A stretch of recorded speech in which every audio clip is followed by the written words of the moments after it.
नमस्कार साथियों, मैं आपका साथी दिनेश बोरा। आप राजस्थान तक देख रहे हैं। लगातार उपचुनाव के जो रुझान है वो आ रहे हैं। सबकी निगाहें खींवसर पर है और खींवसर में इस बार बड़ा उलटफेर होने के संकेत शुरुआती रुझानों में साफ तौर पर देखने को मिल रहे हैं। अब देखिए, खींवसर की विधानसभा सीट जब बनी थी उसके बाद लगातार हनुमान बेनीवाल वहां से चुनाव जीते हैं। चाहे हनुमान बेनीवाल जीते हो या नारायण बेनीवाल जीते हो, चाहे वो बीजेपी से लड़े, निर्दलीय लड़े या आरएलपी से लड़े, लेकिन इस बार बीजेपी ने कड़ी चुनौती दी है।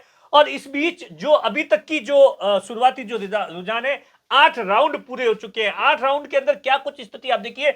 लगातार 7 राउंड के अंदर बीजेपी के रेवत राम डांगा है वो आगे चल रहे थे। कभी 5,000, कभी 4,000, कभी 2,500 के आसपास है वो आगे चल रहे थे। क्योंकि आप देखिए, ऐसा कहा जा रहा था कि जो वहां के राजनीतिक जानकार है, जो जिन्होंने पहले के डेटा एनालिसिस किए हैं, उनका सीधे तौर पर यही कहना था कि शुरुआत के जो 10 राउंड होते हैं वहां पर हनुमान बेनीवाल को कम से कम अगर 10,000 की लीड मिल जाती है तो हनुमान बेनीवाल के लिए अच्छी खबर है। लेकिन यह पहली बार हुआ है जब हनुमान बेनीवाल को लगातार 3 या 4 राउंड के बाद भी लगातार है वो बीजेपी लीड कर रही थी। और अब जो 8 राउंड के बाद में क्या स्थिति है, पहली बार आरएलपी है वो लीड कर रही है।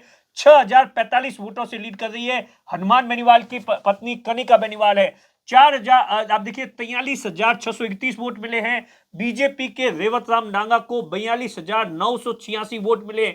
आप देखिए, अगर जब पिछले विधानसभा चुनाव की बात की जाए, इस वक्त जब 8 राउंड पूरे हुए थे तो उस समय रेवत राम डांगा, ऐसा बताया जाता है, 5-7 हजार वोटों से, 4-5 हजार वोटों से पीछे चल रहे थे। लेकिन इस बार आप देखिए 6,045 वोटों से ही पीछे चल रहे हैं। ये बीजेपी के लिए अच्छी खबर है। सबसे बुरी खबर है, आप देखिए, कांग्रेस के लिए। कांग्रेस की आप देखिए डॉक्टर रतन चौधरी, पिछली बार आप देखिए जो लोकसभा के अंदर कांग्रेस का हनुमान बेनीवाल की पार्टी के साथ में गठबंधन था, लेकिन इस बार कांग्रेस के जो नेता थे, चाहे वो पीसीसी अध्यक्ष हो या बाकी जो नेता हो, उन्होंने अपना वीटो कर हनुमान बेनीवाल की पार्टी के साथ में गठबंधन नहीं होने दिया।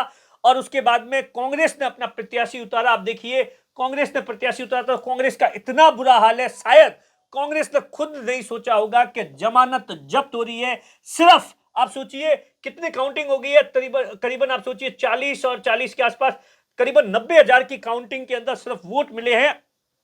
1990 वोट मिले हैं। आप देखिए, नोटा है वो भी आप देखिए 1100 के आसपास है, वोट मिल गए हैं। आप देखिए कितनी बुरी हालत है। कांग्रेस पिछली बार आप देखिए 27,000 के आसपास है वो कांग्रेस है वोट लेकर आई थी। 27,000 के बाद इस बार कहा जा रहा था कि कांग्रेस की ओर से पीसीसी के जो अध्यक्ष है गोविंद सिंह डोटासरा है, उन्होंने चुनावी सभाएं 2 की थी, लेकिन बाकी कोई भी कांग्रेस का बड़ा नेता नहीं आया। लेकिन आप देखिए इस सीट पे चुनावी परिणाम के अंदर आप देखिए लगातार, क्योंकि ऐसा राजनीतिक जानकारों का कहना है कि हनुमान बेनीवाल की वर्तमान स्थिति उनकी पार्टी की है कि विधानसभा के अंदर उनका एक भी विधायक नहीं है। अगर हनुमान बेनीवाल की पत्नी चुनाव हार जाती है तो ये पहली बार आरएलपी पार्टी बनने के बाद पहली बार होगा कि जब कोई भी विधायक है वो विधानसभा का आरएलपी पार्टी का विधानसभा में नहीं होगा।